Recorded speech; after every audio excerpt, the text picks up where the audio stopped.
Imagine a world erased not by war or conquest, but by time itself. Cities swallowed by shifting sands, languages dissolved into silence, names forgotten, their echoes fading even from the memories of those who once bore them.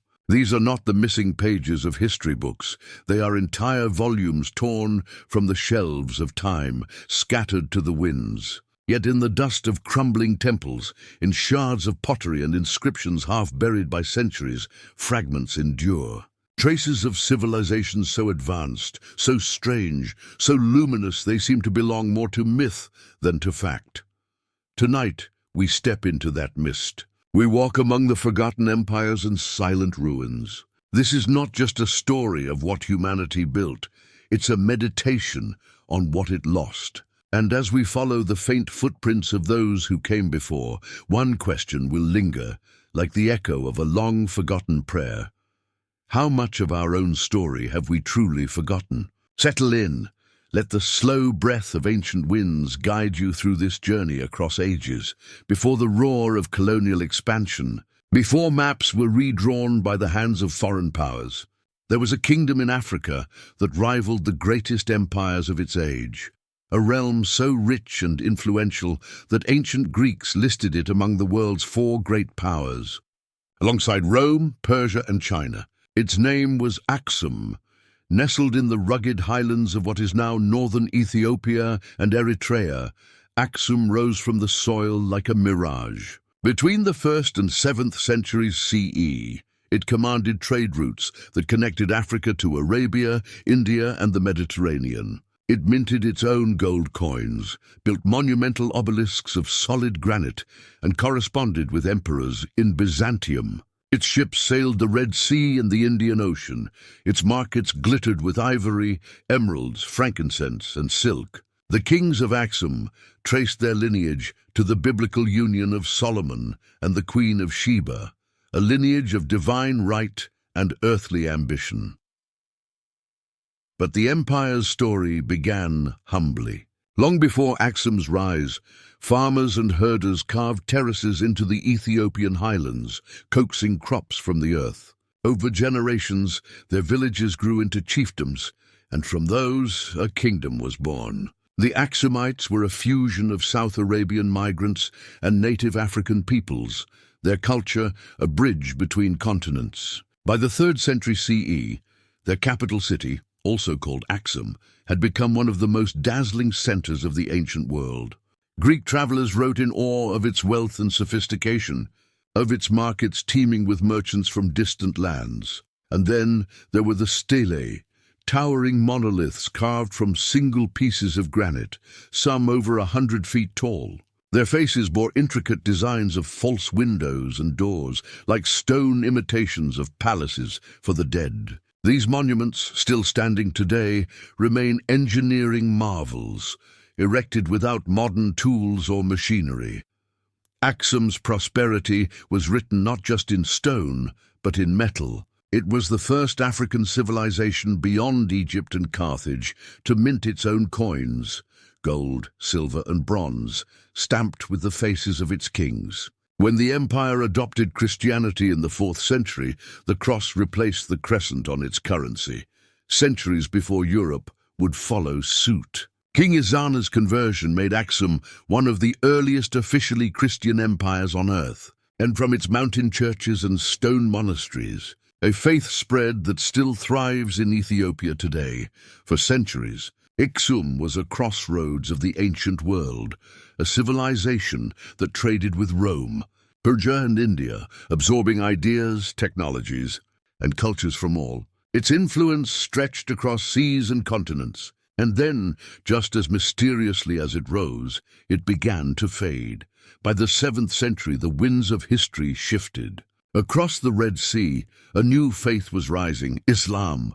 Within decades, the Islamic caliphates had conquered vast territories, dominating the trade routes that had once sustained Aksum. The Red Sea, once its lifeline, became a border of isolation. Muslim merchants favored their own ports. Aksum, a Christian stronghold in a newly Islamic world, was cut off. Its economy suffocated. Its great port city, Adulis, fell silent, whether by invasion, abandonment, or the slow advance of desert sands? No one knows for certain. Deprived of trade and wealth, the empire retreated into the highlands. The grand stelae that once proclaimed its power became gravestones for a dying age. Droughts, deforestation, and shifting climates may have worsened the decline. Slowly the lights of Aksum went out, yet the kingdom did not die. It transformed. Its people carried their culture and faith into the mountains, where they built stone churches and monasteries carved from living rock. From Aksum's ashes rose the Zagwe dynasty, then the Solomonic line, each claiming descent from its ancient kings. The empire faded, but its soul endured in the Ethiopian Orthodox Church, in the Ge'ez language, in the rituals that have survived unbroken for more than 1,500 years. And still, the greatest mystery remains not how Aksum fell, but how it was forgotten. How could a civilization once counted among the four great powers of the ancient world vanish from popular history? Was it geography that hid it from Western scholars? Or was it something deeper, a willful blindness to African greatness? Today, the stelae still rise above the highlands like sentinels of memory. The people of Ethiopia still chant ancient hymns in Ge'ez, still trace their spiritual lineage to the kings of Aksum beneath the soil. Archaeologists uncover coins, pottery, and inscriptions, each whispering the same truth. Aksum was not a footnote, it was a foundation, a civilization that once ruled trade, faith, and imagination across half the known world. So as you close your eyes and imagine the empire that time forgot, picture its capital glowing under the African sun, its towers gleaming, its priests chanting, its ships sailing toward horizons we can no longer see. Somewhere beneath those highland stones, the heart of Aksum still beats, quiet but unbroken, waiting for the world to remember. As the Tang dynasty turned inward, suspicion replaced openness. Foreign merchants who had once thrived in China found themselves under scrutiny, and none felt the change more sharply than the Sogdians. For centuries, they had been the lifeblood of Silk Road commerce, traders, translators, and bridge builders between East and West. But as imperial politics hardened, tolerance vanished. Their once welcoming communities in cities like Chang'an and Luoyang became targets. Overnight, the Silk Road dimmed. To the west, another transformation reshaped their world. The rise of Islam swept across Central Asia with astonishing speed. The caliphates brought new faith, new law, and a new order. Many Sogdians, once Zoroastrian, Buddhist, or Manichaean, adapted in the only way they knew how, by blending in. They converted, they intermarried, and gradually their identity dissolved into the Islamic world they helped connect. Their language, once spoken from the walls of Samarkand to the docks of Xi'an, fell silent. It lingered only in inscriptions and a handful of religious manuscripts, fading into history like an echo in the desert. By the 10th century, the Sogdians had ceased to exist as a distinct people, and yet their fingerprints remained everywhere. In the ruins of Panjakent, murals still shimmer with their stories, merchants, musicians, and gods painted in colors that refuse to fade.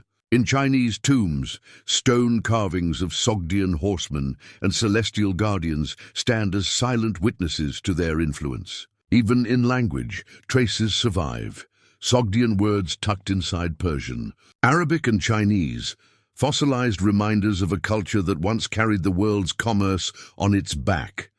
More than traders, they were translators of civilization. They carried ideas, philosophies, and faiths across continents, Buddhism into China, Persian art into the East, and fragments of Greek and Indian thought across deserts and mountains. In their hands, trade was not just economic, it was cultural alchemy. They understood before anyone else that true power lies in connection, not conquest. Their disappearance was not marked by war or ruin, but by quiet transformation. The Sogdians, as they always had, adapted, until they became part of the very world they once wove together. Still, if you listen closely, their presence hums beneath the surface of history. Picture it now.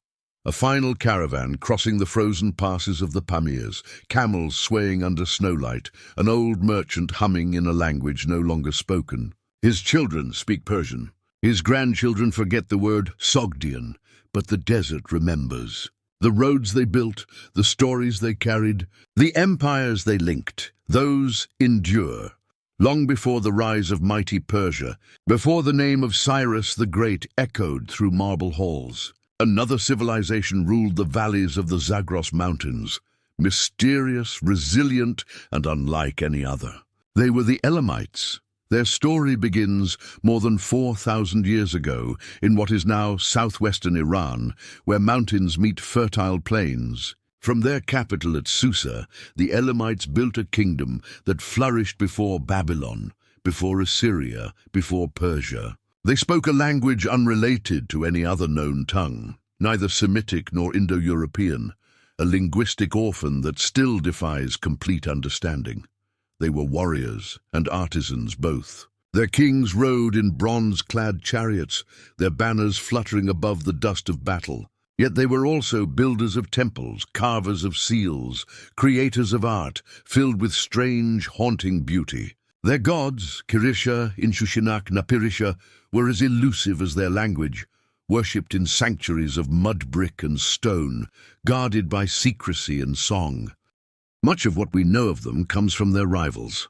Babylonian and Assyrian kings cursed their name, calling them rebels, raiders, and thieves. And yet, through those hostile accounts, a different picture emerges, a people strong enough to defy empires. One Elamite king, Shutruk-Nahunta, invaded Babylon itself, carrying home treasures and inscriptions as trophies. Among them was the Stele of Naram-Sin, an artifact that lay buried for millennia until its rediscovery proved the Elamites' might.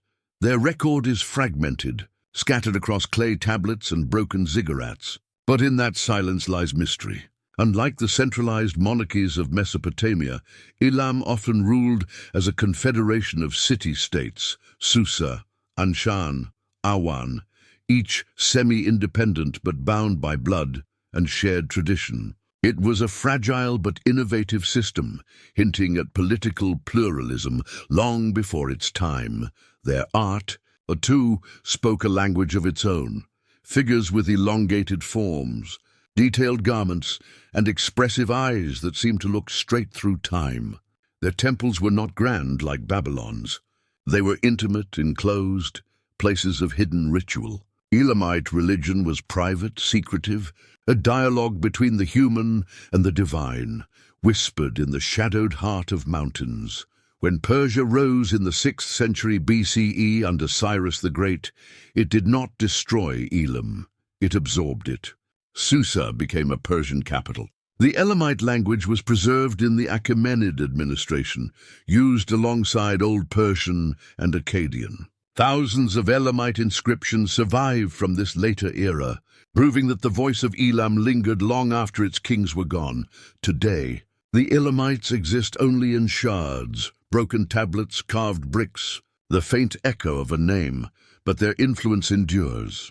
They shaped the foundations of the Persian Empire, carried their artistry into new dynasties, and whispered their forgotten language through the corridors of power. And then there is Petra, the rose-red city half as old as time, carved into sandstone cliffs in the deserts of southern Jordan.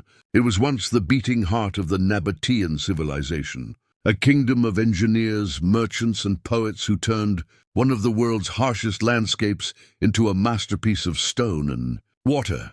The Nabataeans began as nomads, tribes who wandered the Arabian deserts, but by the 4th century BCE they had become master traders. They controlled the incense routes that carried frankincense and myrrh from Arabia to Egypt, Rome, and beyond. Instead of conquering, they connected. Instead of building empires, they built passageways between them. Their capital, Petra, was not built in the conventional sense. It was carved. Entire temples, tombs, and facades were hewn directly from the living rock. The treasury, with its soaring columns and intricate detail, gleams like a dream frozen in stone. Yet Petra's true genius wasn't its architecture, it was its engineering. The Nabataeans tamed the desert itself, Through channels, reservoirs, and hidden cisterns, they captured every drop of rain, storing water to sustain tens of thousands in a land where none should have survived. Trade was their lifeblood. Their caravans carried silk from China, spices from India, and glassware from Rome. For centuries they thrived in the space between empires, too useful to conquer, too elusive to destroy. Even Rome, at the height of its power, allowed them autonomy for over 2 centuries. But time has little mercy for those who depend on the world's shifting routes. By the 2nd century CE, trade paths moved north and sea routes took dominance. Rome annexed Nabatea, and Petra faded into silence. Wind and sand reclaimed its streets. Its people scattered, absorbed by the cultures they once connected. Yet even now, as sunlight paints the cliffs of Petra in shades of red and gold, you can still feel the pulse of that lost civilization. The hum of water flowing through ancient channels, the whisper of wind through stone facades, the echo of a people who mastered the desert and left their story carved in eternity. Their monuments remain, unyielding to time. And in that stillness, one truth endures. No empire, no city, no culture ever truly disappears. It simply waits for the right eyes, the right heart, the right moment to be remembered again. Earthquakes shattered Petra's once great water systems, the lifeblood of a city carved from desert stone. The channels ran dry, the temples cracked, and the silence returned. Over centuries, the desert reclaimed everything. Wind buried the streets beneath drifting sand, and the great facades faded into the color of the surrounding cliffs. For more than 1,000 years, Petra slept, unseen and unknown to the outside world, until a traveler in disguise rediscovered it. In 1812, the Swiss explorer Johann Ludwig Burckhardt, posing as a Muslim pilgrim, followed local guides into the canyons of southern Jordan. When he stepped into the valley and saw towering columns, sculpted temples, and tombs carved directly into the rock, he could hardly believe his eyes. Before him stood an entire city of stone, majestic, silent, and forgotten. The world had remembered Petra only as a rumor, a ghost whispered in old texts. Burckhardt's discovery brought the Nabataeans back into the light, but their story was still veiled in mystery. The Nabataeans were more than builders of a city. They were visionaries who transformed one of the harshest landscapes on earth into a thriving kingdom. Their faith reflected that relationship with nature and the divine. At the center of their beliefs was Dushara, the god of the mountains and protector of the people. His name literally meaning Lord of the Shara, after the mountains that surrounded Petra. Beside him stood Al-Uzza, a goddess of fertility, love, and war, often linked to the stars. Yet unlike their Greek or Roman contemporaries, the Nabataeans did not represent their gods as human figures. Instead, they honored them through uncarved stone blocks, smooth, featureless forms known as beetles. These sacred stones symbolized the divine without limiting it to any shape, embodying the belief that the gods were everywhere. Unseen but ever present in the desert wind and the rock itself, their sanctuaries were just as unconventional.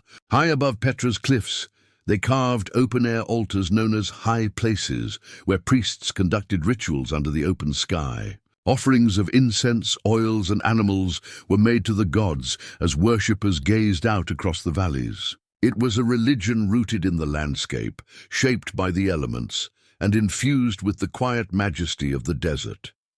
The Nabataeans were equally innovative with language. They adopted Aramaic and reshaped it into a script that would later evolve into early Arabic, bridging the written traditions of the ancient world with those of the Islamic era. Their inscriptions, short, functional, but full of meaning, still mark the walls of Petra and the surrounding trade routes. Some are dedications to gods, others graffiti from travelers, merchants, and pilgrims. Yet despite these scattered words, the Nabataeans left no long-written histories, no royal chronicles, no epic tales. Their story is written not in parchment but in stone, forcing us to read their world through what endures, their architecture, their engineering, their silence. Perhaps that silence was intentional. Living between the great powers of their age, Rome, Arabia, and the empires of Mesopotamia, they survived not by conquest, but by subtlety. They mastered diplomacy, avoided direct conflict, and thrived through adaptability.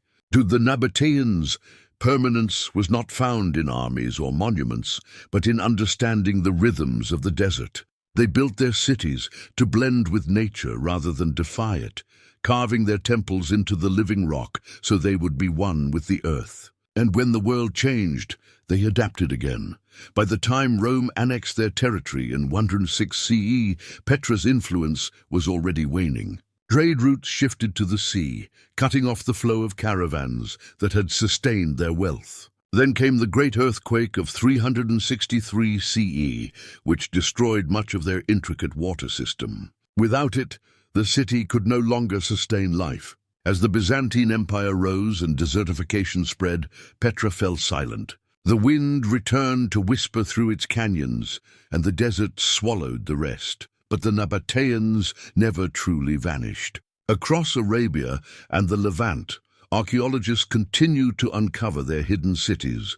Hegra in Saudi Arabia, with its monumental tombs carved in the same style as Petra.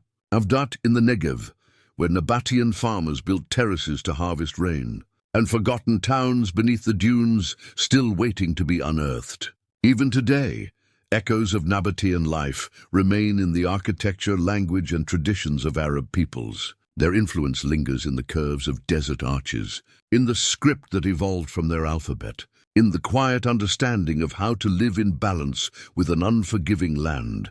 Their story matters because it reminds us that greatness is not always measured in conquest or noise. The Nabataeans conquered the desert not with swords, but with intelligence, patience, and harmony. They learned to bend with the wind rather than fight against it, to leave behind something that would endure long after their names were forgotten. In a world obsessed with permanence, they found immortality in transience. Their silence was not emptiness, it was intention.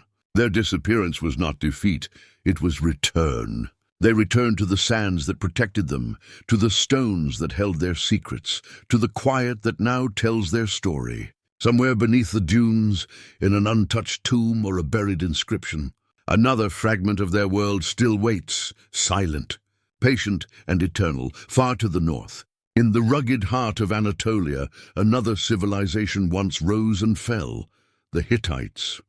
They emerged from the highlands of modern-day Turkey around 1600 BCE, uniting scattered city-states into a kingdom that stretched from the Aegean coast to the borders of Mesopotamia. For centuries, they rivaled Egypt and Assyria, forging an empire that wielded both iron and diplomacy as weapons. Yet for millennia after their fall, they were forgotten, known only through faint biblical references and myth. The Hittites were a people of duality, warriors and lawmakers, conquerors and scholars. They spoke an early Indo-European language, making them distant linguistic cousins of the Greeks and Romans, yet their culture absorbed older Anatolian traditions from the Hattians who came before them. Their gods were many, but one stood above the rest.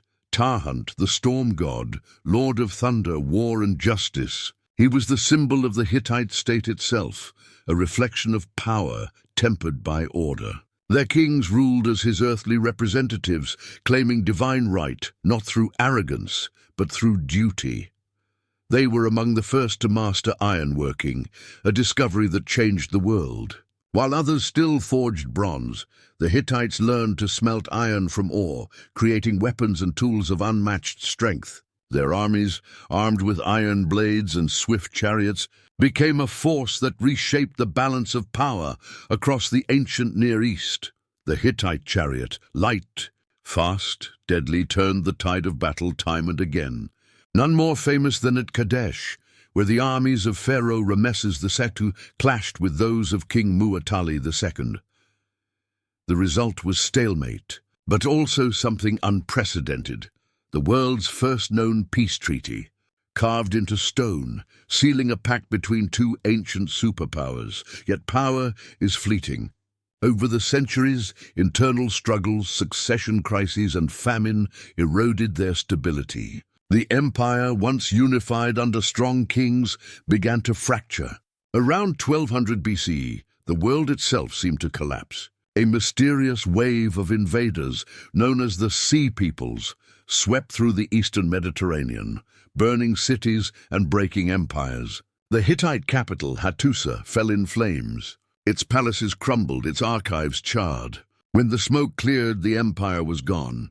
What followed was silence, centuries of it. The Hittites vanished so completely that later civilizations forgot they had ever existed. Only in the late 19th century did archaeologists uncover their ruins and clay tablets, revealing that the lost people of the Bible had once ruled one of the greatest empires of the Bronze Age. Their legacy endures not in monuments, but in the quiet threads that connect civilizations. Their laws, carved into clay, emphasize fairness over vengeance. Their diplomacy laid the groundwork for future states. Their mastery of iron ushered in a new age. And even after their fall, their language and culture lived on through the Luwians and other Anatolian peoples who carried fragments of their heritage into the dawn of later empires.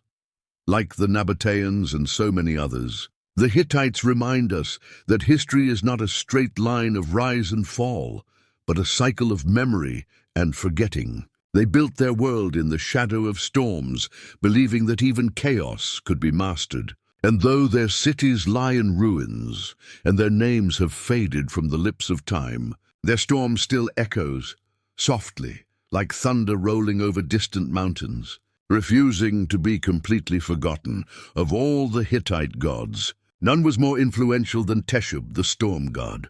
His power was so revered that neighboring civilizations adopted aspects of his worship, integrating the Hittite pantheon into their own mythologies. Through this diffusion, the Hittites' legacy endured long after their empire had crumbled. Yet it is their sudden disappearance that continues to puzzle historians and archaeologists. How could a civilization so powerful, so technologically advanced, vanish so swiftly? Theories abound: foreign invasions, internal uprisings, environmental collapse. But the truth remains hidden beneath layers of time and ash. Perhaps it was not one single catastrophe, but a perfect storm of events that brought them down. Or perhaps, like so many ancient peoples, their decline was more gradual. Their greatness eroded not by fire and sword, but by the slow decay of neglect and change. What remains certain is that the Hittites were far more than a forgotten footnote in ancient history. Their innovations in law, metallurgy, and diplomacy helped shape the world that followed. Their cities, their archives, their myths, all fragments of a vast and complex civilization that once stood at the crossroads of empires. As archaeologists continue to unearth tablets and artifacts from the ruins of Hattusa, each discovery adds a new layer to our understanding of who they were and what they achieved. The storm that once defined their power may have passed, but its echo still rumbles faintly through time, a reminder that even the mightiest can be undone, yet never entirely erased. With the fall of the Hittites, the ancient world entered a new age of shifting powers and emerging kingdoms. Yet their influence lingered, carried forward by the cultures that succeeded them, by the iron they forged, and the stories they left behind. Their myths became the seeds of later legends, their gods absorbed into new pantheons, and their treaties and legal codes laid the groundwork for civilizations yet to come. The Hittites remind us that history's greatest empires are fragile, but the ideas they plant endure long after the last stones have fallen. As the Bronze Age faded, far to the east, another mystery was already taking shape, a civilization that would redefine what it meant to build, trade, and organize human life. The Indus Valley Civilization, also known as the Harappan Civilization, flourished along the banks of the Indus River between 3300 and 1300 BCE in what is now Pakistan and northwest India. It was one of the largest and most sophisticated societies of the ancient world, its cities vast and meticulously planned, its people skilled in engineering, metallurgy, and trade. And yet, for all its grandeur, it remains one of history's greatest enigmas. The cities of Harappa and Mohenjo-Daro were laid out with mathematical precision, gridded streets, multi-story homes of standardized brick, complex drainage and sewage systems that rival even some modern standards.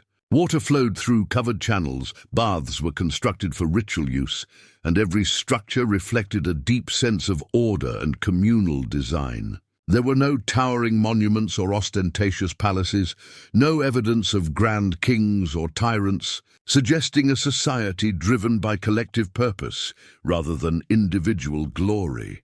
Trade was the lifeblood of the Harappans. Their goods traveled far and wide, reaching Mesopotamia, Sumer, and beyond. Small carved seals, each etched with intricate animal figures and mysterious symbols, were used to mark shipments of goods. These seals hold the key to one of archaeology's most tantalizing puzzles, the Indus script.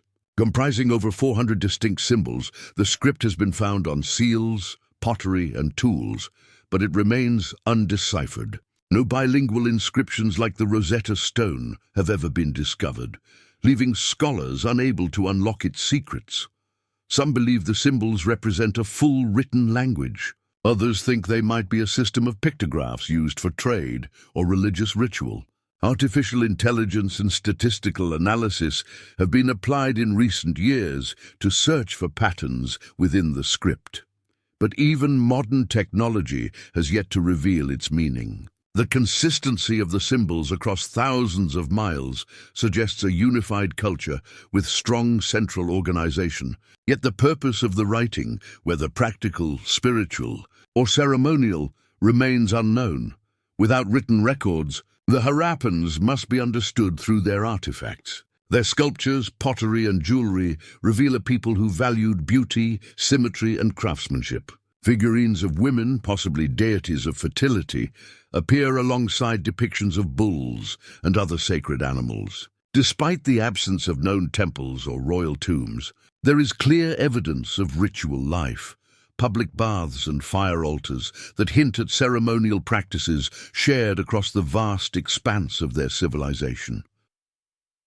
Around 1900 BCE, however, the cities began to decline. Streets fell into disrepair, trade routes broke down, and urban centers were slowly abandoned. Climate change may have played a role. The once mighty Sarasvati River is believed to have dried up, while floods and droughts disrupted agriculture. Other theories suggest overuse of resources or a gradual economic collapse. Some even point to the arrival of Indo-Aryan migrants as a factor, though this remains contested. Whatever the cause, by the time the Aryans settled in the region centuries later, the great cities of the Indus were silent. Their disappearance is one of history's greatest mysteries. But their achievements left a mark that endures. Their urban design influenced later Indian architecture. Their understanding of sanitation and civic planning was centuries ahead of its time. And their script, still unread, stands as a haunting reminder of how much of human history remains beyond our reach. Perhaps it is fitting that the Indus Valley's legacy is one of silence, the kind of silence that invites wonder, the kind that makes us listen closely for what we may have lost. In another corner of the world, high in the mountains and valleys of what is now Colombia, a different kind of legend was taking shape. The Muisca people, flourishing between the 11th and 16th centuries, built a civilization that would become the origin of one of the most enduring myths of all time. El Dorado, the fabled city of gold. Unlike the tales of European imagination, the Muisca's connection to gold was not about greed or opulence, but spirituality. Their society was sophisticated, organized into confederations led by rulers known as zipas and zarks. They cultivated maize and potatoes on terraced fields, built thriving trade networks, and worshipped a pantheon of gods centered around the sun and the elements. Gold, for them, was the material embodiment of the sun's energy, a sacred metal used to communicate with the divine. The ceremony that would give birth to the legend of El Dorado took place at Lake Guatavita. The Muisca ruler, covered head to toe in gold dust, would sail to the center of the lake on a wooden raft. There he would cast offerings of gold and precious stones into the water as gifts to the gods. When the Spanish conquistadors heard these stories, they imagined an entire city of gold hidden in the jungles. Driven by greed, they searched endlessly, conquering and destroying in pursuit of a dream that was never real.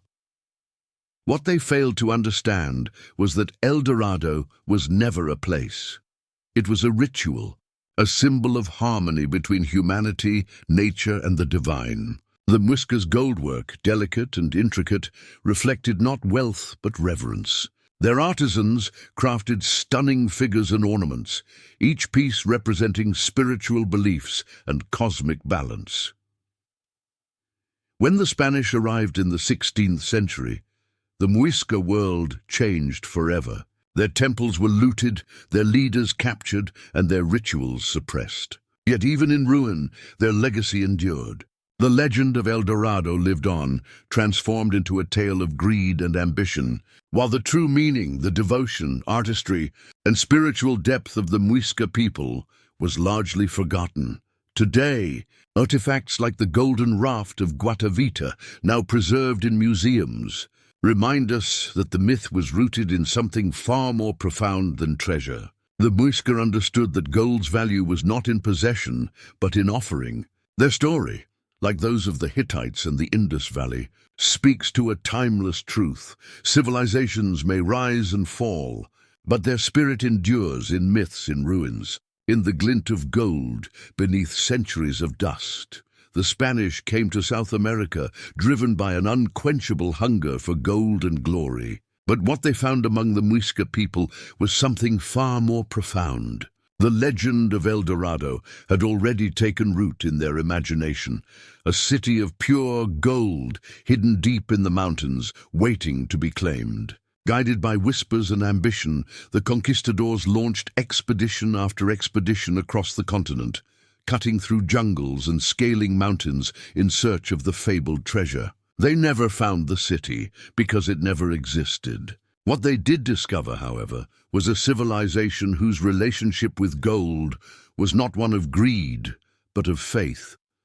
The Muisca did not see gold as wealth. To them, it was sacred, a divine substance, the physical embodiment of sunlight and life. The Spanish, unable to comprehend this spiritual connection, saw only riches to be plundered. From the sacred lakes of Guatavita and Siecha, they dredged gold artifacts that had been placed as offerings to the gods for centuries. Though no golden city awaited them, the sheer abundance of gold objects, jewelry, and ceremonial pieces the Muisca had crafted over generations was enough to keep the myth of El Dorado alive for hundreds of years. At the height of their power, the Muisca Confederation was one of the most advanced societies in pre-Columbian South America. Organized into interconnected chiefdoms, each ruled by a zipa or zec, the Muisca governed vast territories stretching across the high plains of central Colombia. Their society was structured and communal, emphasizing agriculture, craftsmanship, and devotion to ritual. Their fields were fertile, thanks to sophisticated irrigation systems and an understanding of crop rotation. They cultivated maize, beans, potatoes, and quinoa, supporting a dense population that lived in carefully planned settlements connected by a network of roads that facilitated trade and pilgrimage. Gold was central to their culture, not as currency, but as a spiritual medium. The Muisca were extraordinary goldsmiths, using techniques like casting and embossing to create delicate ornaments, animal figures, masks, and religious idols. Each piece carried deep symbolic meaning. Among their most stunning works is the Golden Raft of Guatavita, depicting a ceremonial scene of the Muisca ruler covered in gold dust, standing on a raft surrounded by priests as offerings are made to the gods in the sacred lake. It captures the very essence of the ritual that inspired the myth of El Dorado, a symbolic act of balance between humanity and the divine. When the Spanish arrived in the early 16th century, led by Gonzalo Jiménez de Quesada, they were met not with warriors, but with a peaceful and structured civilization. The Muisca welcomed them cautiously, unaware of the greed that fueled their visitors' journey. The conquistadors quickly turned to violence when diplomacy failed, seeking to break the Muisca's will and seize their treasures. The Spanish had steel and gunpowder. The Muisca had neither. Despite their organization and resilience, they were no match for the invaders' superior weapons and ruthless ambition. The fall came swiftly.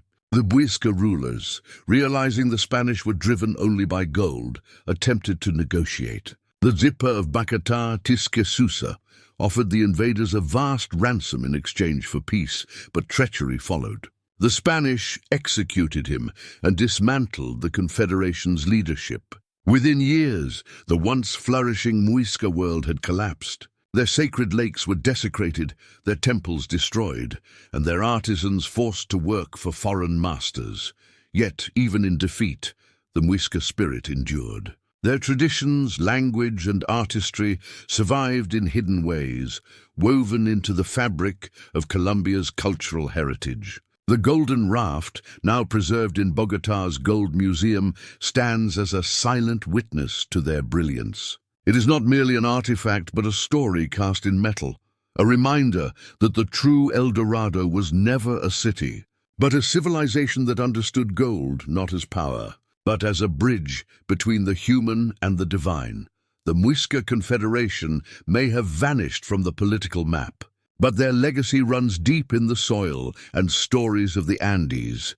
They remind us that myths often arise from truths more profound than the imagination that reshapes them. The Spaniards sought a city of treasure and found a culture of light, a people who saw divinity reflected not in conquest, but in creation. Their gold may have been melted down, their temples lost, but their legacy still gleams quietly beneath the surface of history, waiting to be remembered. Centuries later, as we look back on their world, it is clear that the Muisca's story is not one of loss, but of endurance. Their civilization, born in the mountains and shaped by harmony with nature, still speaks through the artifacts they left behind. And perhaps that is the real treasure of El Dorado, not a place, but a lesson. A reminder that some of the most radiant civilizations are not those built on conquest, but on balance, faith, and the enduring shimmer of human creativity. The fields that once gleamed with stone monuments and towering obelisks became silent resting grounds for a civilization's golden age. Yet Aksum did not truly die, it transformed. Unlike Rome, whose fall ushered in centuries of forgotten knowledge, Aksum's spirit endured in the Ethiopian highlands. The empire faded from the world stage, but its Christian faith, carved in stone and sung in ancient chants, lived on. Its legacy persisted in the monasteries perched on cliffs, in the rock-hewn churches that still stand today, and in oral traditions passed down through generations like sacred fire. From the ashes of Aksum rose new dynasties, the Zagwe and later the Solomonic line, both claiming descent from the ancient kings of Aksum and beyond them. From Solomon and the Queen of Sheba, in the space left by history, legend took root. The most enduring of all told of the Ark of the Covenant, said to have been brought to Aksum by Menelik, the son of Solomon and the Queen of Sheba. The Church of St. Mary of Zion in Aksum still claims to guard this relic, watched over by a single monk who can never leave its side. Beneath the soil, archaeologists continue to uncover fragments of this once great kingdom. Coins etched with ancient Ge'ez script, shards of pottery traded with India, and the tombs of kings long turned to dust. Each discovery echoes the same truth. Aksum was never just a regional power. It was a cornerstone of the ancient world, a forgotten titan hidden behind the veil of time.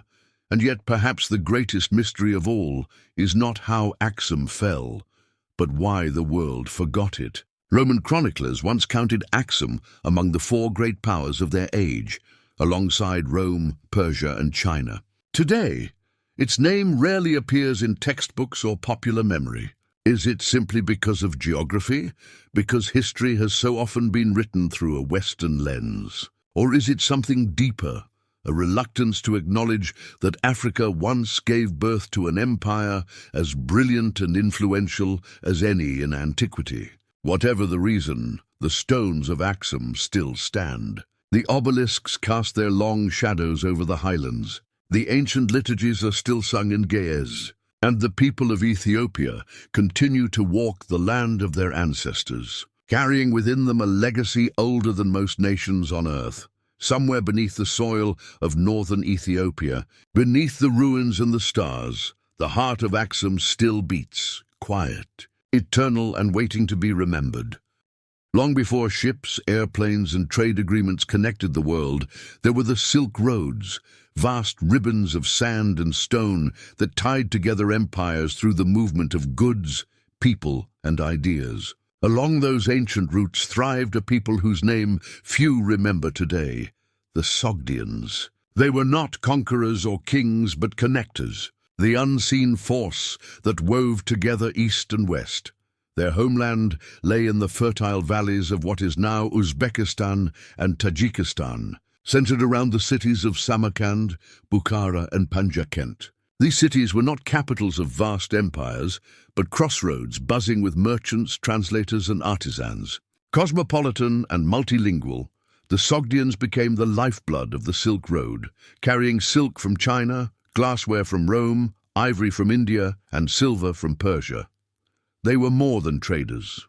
They were cultural bridges.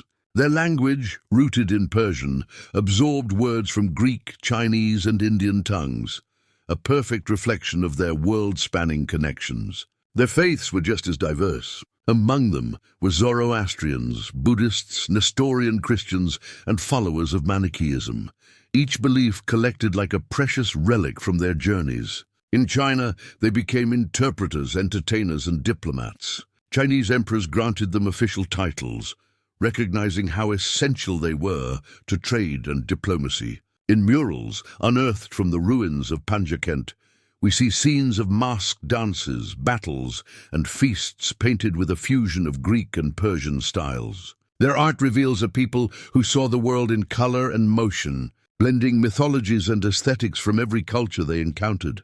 The Sogdians did not build empires, but their influence stretched farther than many who did. They carried more than silk and spices, they carried ideas. Through their caravans, Buddhism spread from India across Central Asia into China. Persian art and Greco-Buddhist iconography flourished in the East because of them. Their power was subtle but transformative. They connected civilizations and in doing so shaped the world's first true global network.